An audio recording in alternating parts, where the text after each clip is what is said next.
اچار اچار اچار. د څه شي اچار؟ د ګوري اچار.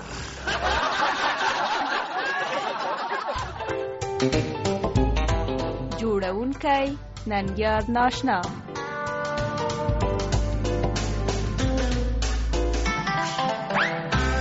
خواږو اوریدونکو سلام. کله مو په حکومتي دفترونو کې کار بند شوی، زه شکر ده چې نه ده بند شوی، ځکه حکومتي مامورین خو چې تر څو د سړي کار خلاصوي سړی سم مرګ ته راضي شوی وي. د خپرونې په پیل کې به مو د یوه شرکت د رئیس کور ته بوزو او به ګورئ چې هلته د څه شي خوشحالي ده.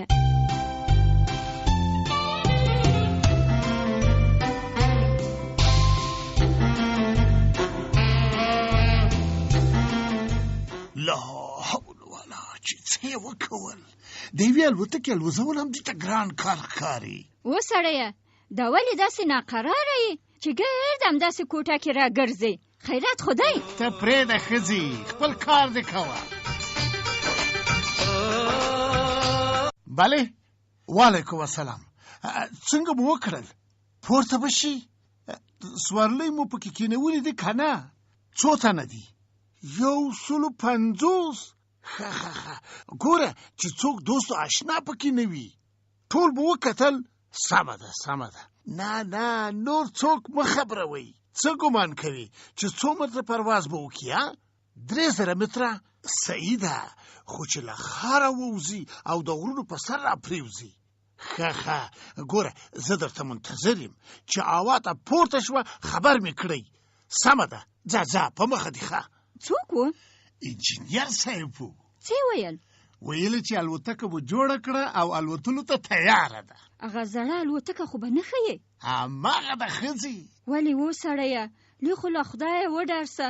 هغه خو به لومړی پورته نسي او که بیا پورته سي نو بیرته به راپرېږدي او هېڅوک هم ژوندي نه پکې پاته کېږي.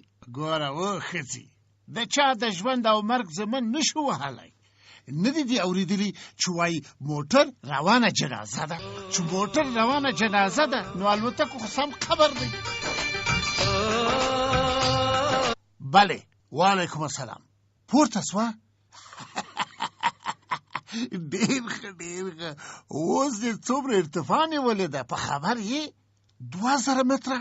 که امکان یې وي نو تر 4-500 مترو دې لوړه کړي.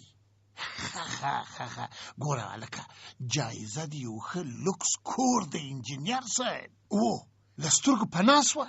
ځلو کار وسو. ښه څه شی اړیکې ورسره پرې شوې؟ ځانو نغدې شوې. ګوره مطبوعاتو ته 1 ساعت وروسته خبر ورکه. ځانو اوس د خدای په امان. څنګه داسې یو دم خوشحاله سوې؟ ښځې، یو خو مې ځان له زړې الوتکې خلاص کړ او بل د بیمې پیسې خدای راکړې. چې زه نه یم خوشحاله نو څوک به خوشحاله وي؟ څنګه دې ځان ته نه خلاص کړ؟ خو راولوېده که نه؟ چېرته؟ په کوم غره کې به غورځېدلې وي. سوارلۍ پکې وې؟ 150 تنه و پکې. خدای دې وبخي، ټول په مفته جنتیان شول او جنت ته لاړل. او تا دوزخي ته دې الوتکې بیمه پاته شوه، همدې ته من غوښې اخلي؟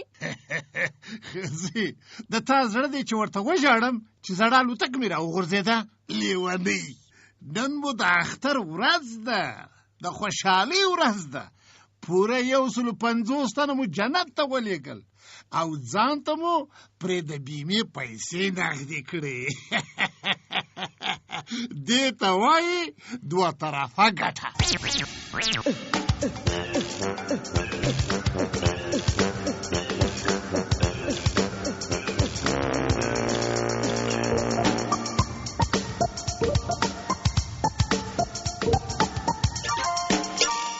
د کلیو ډاکټران د خدای لري، لکه للمي غنم چې بې اوبو کولو لویږي، دوی هم پرته له زده کړو ډاکټران شوي دي. له همدې امله ځینې خلک للمي ډاکټران بولي. له یوه سره مو مرکه کړې ده، دغه ده واورئ.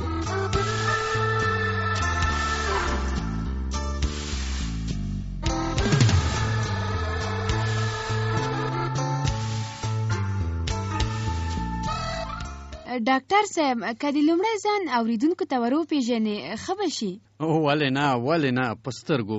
نوم مې الاداد دی او په برکلي کې ډاکټر یم. زده کړې مو څومره کړي دي؟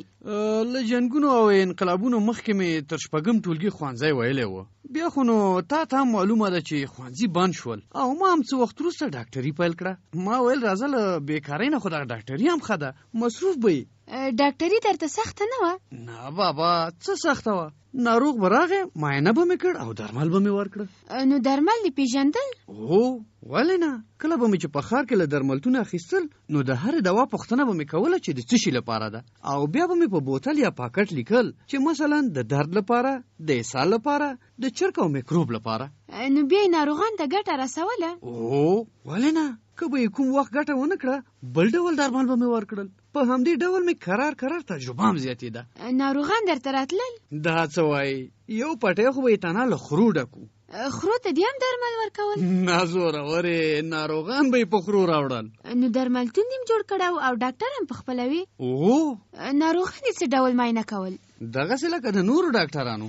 مثلا څنګه؟ خو هغه معاینه به مې په نس، شا او سینې ورکېښوده او بیا به مې ورته وویل چې ساه ژر باسه، وټوخېږه، ژبه دې راوباسه. بیا به مې فشار وکوت.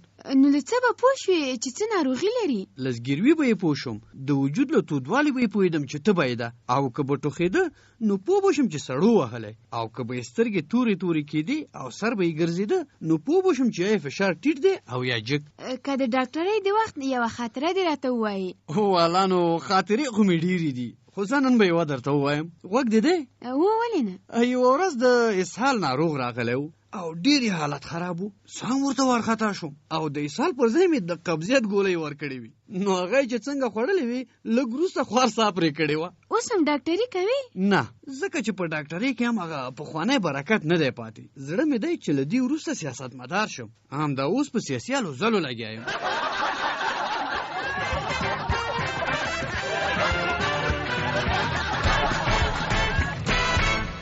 ځینې موسسې او شرکتونه د رئیس له خپل کوره پوره دي، لکه دغه.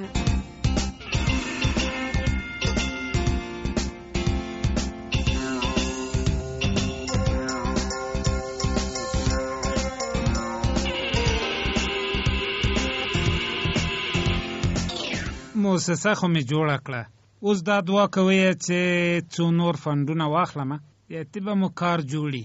جوړه خو دې کړه، موږ ته یې ګټه څه ده؟ پردي خلک به تنخواګانې پکښې اخلي. ولې به پردي خلک پکې اخلي؟ ټول د خپل کور کسان پکې نیسمه. د کور کسان به څنګه پکې ونیسي؟ یوه الف تربیه نه دی ویلی. ساده کېږه ما، ته ګمان کوې چې په دا ټولو دفترونو او موسسو کې فاکولتیان ناست دي؟ ټول همدغه د تا غوندې کسان دي چې الف ته ډانګ او بې ته ډۍ وایي. بیا خو یوازې د قلم کارونه نه دي، نور کارونه هم شته دي. د خدای تر سبا کار ده پکې. السلام علیکم. وعلیکم سلام. خانده ده ستړی مسې؟ ښه دی چې راغلی. خانده ده زوی ستړی مشه. خیر یوسې، کاکا مبارک دی وي، وایي انجو دې جوړه کړي. او بچو کاکا دې کم سړی مه شمېره نو. ارمان چې ما هم ښوونځی ویلی وای، اوس به دې زه هم در سره مقرر کړی وم. مقرر به دې کړم. دا څه ارمان دی چې تی کوې لیونیه؟ مقرر به مې کړي؟ هو نو د برقي پایس به دې ونیسمه. ما کله د برق کار کړی، په هېڅ هم نه پوهېږم. ای ساده ګیه، ګروپ خو اچولی سي او که ګروپ هم نه سي اچولی؟ اچولی شمه. بس چې اچولی سي نو سر له سبا د برقي پایس مقرر یې. راځه وزیري لاسلیک کوه او صاحب خوره او چیښه حساب مه منه. کله مې لاسلیک زده دی؟ توبه ساده سړی، نوم دې ولیکه او بیرته یې وران که لاسلیک سو. خو همدا نوم نشم لیکلی، چې نوم مې لیکلی شوی اوس به چېرته انجینیر وم. ګوره هیلۍ یا چرګه یا د مچ سر خو رسمولی سې که نه؟ نه. ځه خدای دې ورمېږ در لاندې که، بیا به زه در زده کړم. ښه خیر اوسې کاکا. السلام علیکم. وعلیکم جانبازه بچو، ستړی مسې؟ جانبازه زویه ستړی مشه. خیر اوسې ماما ناوي، مبارک دې وي، وایي موسسه مو جوړه کړې. وخورې جوړه خو مې کړه، نو څنګه یې کوې؟ ماما پام دې وي چې زه دې له یاده ونه وځم. نه بچو دا څه وایې ته؟ جانبازه زویه که د یاده یې وتلی وای بیا ما ور په یادولې. خیر یوسې ماما ناوي، خو د ما کله چې زده دي. زه تا به د نجار پایس مقرر کم. نور څه وایې؟ نجاري مې کله زده ده ماما. او لیونیه، لرګی خو اره کولی سې؟ اره کولی خو یې شم، خو چې پښه مې اره نه کم.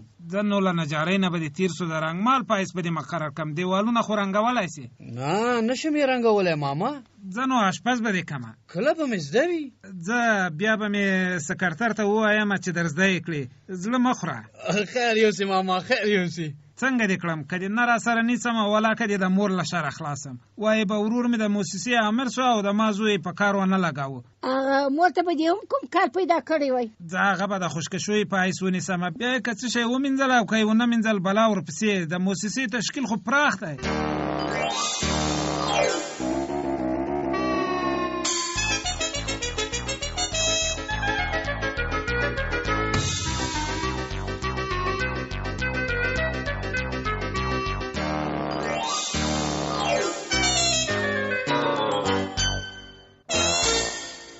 خپرونه ننګیال ناشنا برابر کړې وه او برخه اخیستونکي وو عبدالله صمدي، عبدالرحمن، صادق سپینغر، ستاره امینی، سپوږمۍ، حسیب الله جلالزی او زه هیله زرمتی.